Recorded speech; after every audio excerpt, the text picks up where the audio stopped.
Our next major update is around the corner, bringing a new limited weapon, legend updates including an Ash nerf, a new wildcard map, and a whole host of changes. Let's just get straight into it. And thank you Respawn so much for giving me the patch notes early so I could make this video for you guys. The new event, which is going to be starting in just under a week, is going to be called the Wild Iron event, and its theme is kind of explosions. Not only because in this event Respawn are introducing the Mythic Flatline, which also comes as a temporary weapon, much like the Mythic R301 did, but also we are now getting the EPG in Wildcard as a care package weapon, which is absolutely brilliant. Respawn say the Mythic Flatline is going into the Rampart care packages, and it has two devastating abilities. Knocked enemies turn into time bombs, and every 5th bullet fired does double damage, plus an area of effect blast, so an explosion. The enemies who are turned into time bombs when they get knocked can be defused by simply picking them up, so you definitely will be encouraged to pick your teammates up. As well as this, the spawn rate of bow check bows in Wildcard has been upped, and the bow check has received a buff that we'll go onto in a minute.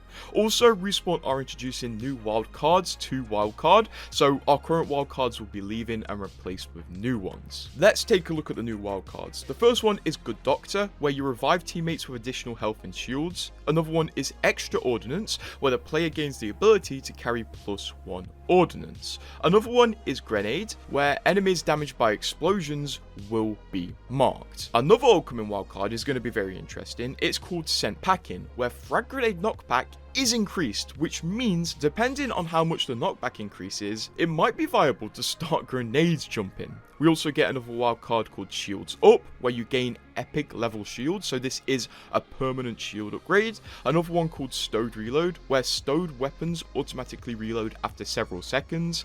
Another one is Crackerjack, where you instantly reload your weapon on knock, which is going to be very, very powerful. And another one is Down Bad, where enemies explode when knocked. It is really going to suck to see the Mad Dash wildcard and also the Wall Running wildcard leave, but honestly, these are going to be fun in their own way, and these are definitely more powerful passives in combat rather than just fun passives. And I honestly think Crackerjack is going to be one of those you're gonna want to pick up, because you can probably literally one mag a team of 3 people with this. Also, Respawn did provide me with some screenshots, and it does seem like this screenshot is that wildcard in action. Also, it seems the player here is using the Mythic Flatline, which is going to be a skin as well as a limited time weapon. Honestly, I'm just excited to see the animations on this, because the Mythic R301, as much as it cost, had absolutely awesome animations. Also, don't worry, I will show you all the skins possible to see at the end of the video. Moving on though to the legend changes.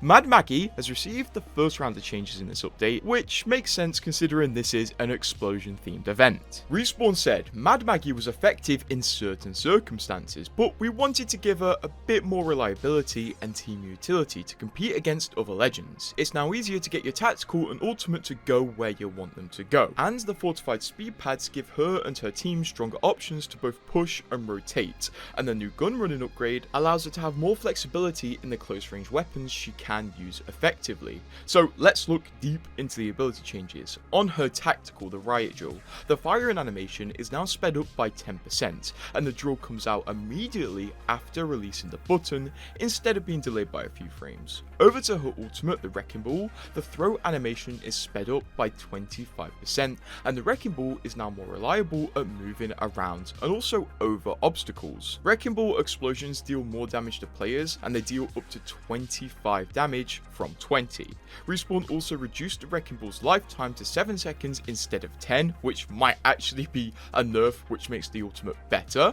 Also, speed pads increase movement for 3.5 seconds up from 2. While you have the speed pad buff as well, you also get the fortified buff for the duration you have them, although this doesn't stack on characters who already have fortified, so essentially you'll take less damage when affected by speed pads. Speed pads now last for 20 seconds, down from 60, and speed pads deactivate for 6 seconds after being used, but this happens per player, so you can still tail teammates. teammates. Also, speed pads no longer drop from the final explosion, so speed pads have received a buff to make them better but stick around for less time. I think overall I'd have to test it personally, but this buff may be for the better.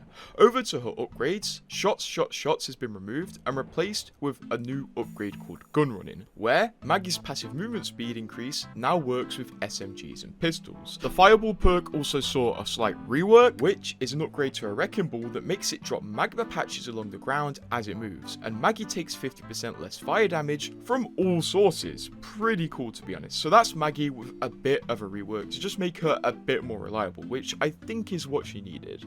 Also, I'm definitely going to be interested to check out her speed pads now, considering they're more of a mechanic for buffing rather than just giving you a small speed boost. Luckily though, Maggie is not the only legend to receive updates, as Seer has finally got some updates as well, which we've been hoping for a long time. Respawn have been teasing at it, and here they are. Respawn said, for Seer, we felt it's time to bring Seer back into the meta for the first time in a long time.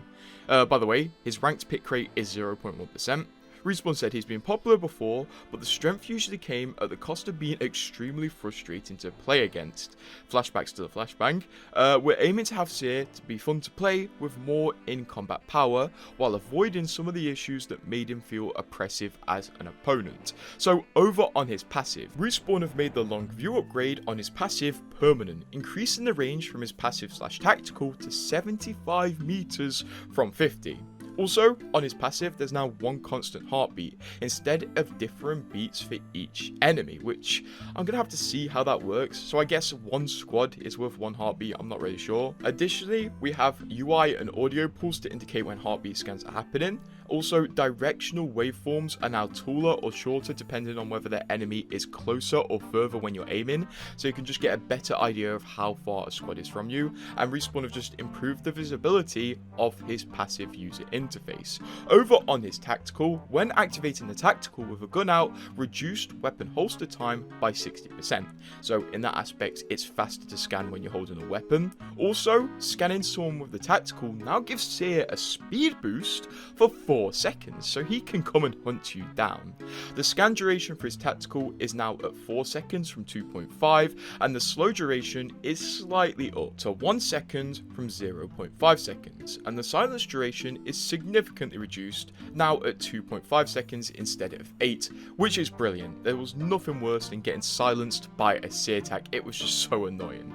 Respawn have also reduced the cooldown to 20 seconds from 30, but there's a slightly longer delay before the scan goes off. It's now 1 second instead of 0.7, so enemies have a bit more of an opportunity to escape that scan range. Additionally, the VFX have been adjusted, including extra clarity on the area of effect to let you know where a scan will hit. So basically, Respawn have added more power into the scan at the cost of it taking a bit longer to deploy, so enemies can escape it quicker. That's fair enough, and I'm glad the silence aspect is being reduced because it was just super annoying, not fun at all for anybody. Over on his ultimate, his artist reach upgrade is improved and made permanent, so his throw range is now around 50 meters from 15. How insane is that? So you could throw his ultimate up to 50 meters instead of the original 15. Okay, that's crazy. Additionally, the sphere radius of his ultimate is now 38 meters from 34. Here's something pretty crazy, and I'm not sure if I'm reading this right. Once again, I'm gonna have to get my hands on the update to confirm this, but apparently Seer gains enhanced jumping and ADS hover when in exhibit. So is that like the Titanfall ADS hover, where if you aims down sights while in the air, you'll just float there? If so, that's kind of crazy. Also, Respawn have added a threat indicator that enemies within 15 meters of the center will see. Also, Respawn have adjusted the throw's pitch while aiming, so you don't have to aim as far up to get longer throws, which is fair enough when they're upgrading the throw range. Honestly, I'm going to hop straight on Seer when the new update comes out, because this dude sounds powerful. And the ability to hover inside your ultimate, seriously, am I reading that right? over to his upgrades because they're not done on him yet. So obviously over on his blue upgrades, Respawn have removed Artist Reach as it's been integrated into the base kit, and the ultimate cooldown upgrade has also been removed, allowing him to get 2 new upgrades. The first new one in his blue upgrades is Lasting Beats, where enemies who leave the dome have their locations shown for 5 seconds, so you can almost trap people psychologically within your ultimate, and also a new upgrade called Home Base, where your tactical recharges 4 times as fast in your exhibit sphere. Over on his purple upgrades, obviously Long View has been integrated into his base kit, so it's been replaced with Energizing Focus, which regens 25 shields whenever you successfully hit an enemy with Sear's Tactical. Oh my god, this is a nice little rework for Sear. I cannot wait to get my hands on this. This is definitely how he should have released, but you know what? Better fixed now than fixed never. And it definitely sounds like he's going to be oppressive, but not annoyingly oppressive as he was throughout pretty much his whole lifetime, actually. Here's what I think the most people are going to care about, though. Ash has had some updates, and they affect her dash, so stay tuned. Respawn said, despite nerfs in recent patches, Ash has stayed on top of the pack for a while now. We want to bring her back in line with the rest of the cast. In particular, a longer cooldown to her dash alongside Dual Breach's removal, rest in peace, should make it easier to punish Ash's misplays. Rest in peace. Okay, let's get into it. On her passive, the dash cooldown is now 12 seconds from 8 seconds. That sucks, but I guess it has to be done. Also, dash gives less of a boost when not dashing in the direction you're moving. So it's just harder to make crazy momentum shifts, like if you're running forwards and dash sideways. I guess it had to be done, but it just sucks to see. Over on her tactical now breaks more easily, and the base duration is now 6 seconds down from 8 seconds, which, as much as I love playing Ashe, I'm happy about because that tether is annoying. Also, her tactical has less pulling strength and doesn't deal extra damage to shields. Now over to her ultimate. Her actual ultimate as it is hasn't received any changes, but the upgrades surrounding the ultimate have. Over on Ash's blue upgrades, Dual Breach and Marked for Death have been removed, and she has 2 new upgrades. Longer Reach, which increases phase breach range by 25 meters, or Ultimate Cooldown, which reduces phase breach cooldown by 30 seconds, which is a pretty good upgrade in my opinion. I guess this is going to have to substitute for Dual Breach. I think this is going to be the one that puts Ashe where she should be. I think this isn't too much of a heavy nerf and it needed to be done, and hopefully it brings the pick rates down. It is really sad to see basically fun being nerfed, but I do see why it has to be done. It's getting old. Ashe Dash is getting a bit annoying. Fair enough. Over on Sparrow, he's had some nice changes to make him a bit less annoying. Respawn said, Sparrow's continued popularity surfaced some frustrating elements to his kit. In particular, we wanted to make the Stinger Bolt easier to take down with 1 or 2 people, and make his tracking not lock onto opponents for too long. But we also included a couple of quality life improvements related to aiming his abilities. So over on his tactical, the tracking duration is now 12 seconds from 15, which is great. I think it always should have been this, to be fair. And also, when aiming the tracker dart, there's a new VFX to show if your dart will activate a nearby enemy scan beacon. Over on his ultimate, the Stinger is now 400 health, down from 550 health, which I think is acceptable. It should have really been 400 from the start. And the bolt's pulsing now slows Sparrow and his allies, not just enemies. Personally, not sure what I think about that one. I guess this is to counter Sparrow players just firing the Stinger at their feet to try to take over fights. Also, Respawn adjusted the animations when aiming the Stinger Bolt to make it easier to see the trajectory. So these are some pretty notable changes within Sparrow's kit, but I'm not going to sit here and say he didn't need them, because some of his abilities were just straight frustrating to play against, and I think you're just going to have to be a better player now to play with Sparrow. Also, to his upgrades, he got a change to his extra traps upgrade, where it now gives you 1 additional trap in the world instead of 2. This should put Sparrow in line, but speaking of traps, Caustic actually received some updates as well. They are very small updates, but I guess they're just putting him in line, because once again, he can be slightly frustrating to play against, although I do have to admit, that is the point of Caustic. He's frustrating to play against. That is just his gimmick. Respawn said, Caustic's recent improvements succeeded in bringing him back into the meta. but there are a couple of places where we think we went too far and need to tamp down to make the gas a bit more forgiving to deal with. So his gas has received some changes. The damage from the gas ramps up more slowly and it increases every 2 ticks instead of every tick. So basically the damage increases at half the speed now. Also, Respawn removed aim punch when taking damage, which I think is good. I think aim punch is kind of just like a low skill filter in the game, and I think it's slowly being phased out in some aspects is good. And that is it for Caustic, so he's still going to be in a nice spot. Let's move on to the weapon and attachment changes though, because the Peacekeeper has received a change. Starting off, the gold magazine time to reload while stowed has been increased to 4 seconds from 2, pretty big change. On the accelerator, Respawn have increased the lock top-up points to unlock to 300 from 150, and it's been removed from the Peacekeeper, L-Star and Alternator and added to the G7, Car and Flatline. The Graffiti mod has had its points to unlock increased to 425 from 300, and it's been added to the Mastiff. The gun shield generator now takes 375 from 250 to unlock, the Select Fire requires 375 from 250 to unlock, and the Skull Pierce now requires 600 to unlock from 400. The Turbocharger has been added and requires 600 points to unlock and is compatible with the Havoc and Devo. Over to the weapon meta, the Devo has had some changes. Respawn removed the perk that would turbocharge the Devo after equipping purple barrel, magazine and stock, obviously because it's now going to be a lock top up. Very high potential here. Also, the bow check has received some changes. Respawn have decreased the charge time to fully knock an arrow to 0.35 from 0.45, so it should feel a bit more consistent and fast, and Respawn have improved the hip fire spread, which might be a pretty good change worth checking out. Also, the Wingman has had its damage increased to 50 from 48, and the Skull Piercer headshot multiplier has been reduced to 1.92 instead of 2. And the Skull Piercer headshot damage is staying unchanged at 96. Over on the Peacekeeper, Respawn have increased the size of the blast pattern when choked, so it has a bit more spread. That is a nerf.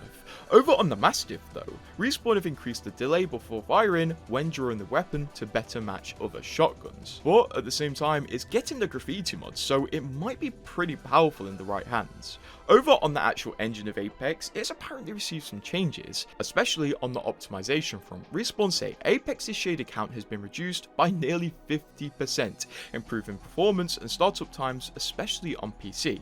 Apex now also uses bindless resources for particle and FX rendering. This reduces CPU usage, especially in cases of intense combat with lots of character abilities being triggered.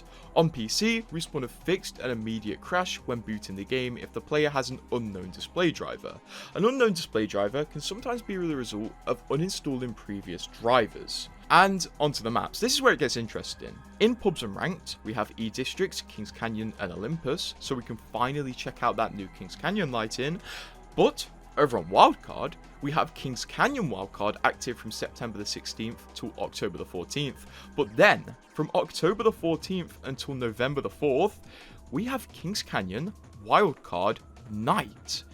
Now, I haven't heard much about this. Respawn didn't tell us much about this, but we're going to get a night version of Kings Canyon Wildcard, which could look pretty cool with the giant lights and set pieces everywhere. I don't imagine we're going to see this until we get the trailer for the Halloween event, because those eagle eye viewers among you may notice, this goes active around Halloween.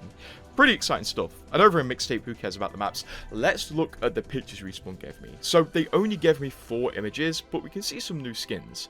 First of all, in this screenshot here, we can see Kings Canyon and an explosion going off. We can see Catalyst likely causing the explosion with a new Catalyst skin, a new Pathfinder skin grappling towards her, and also a new Valkyrie skin over there. These skins definitely have a solid theme for this event.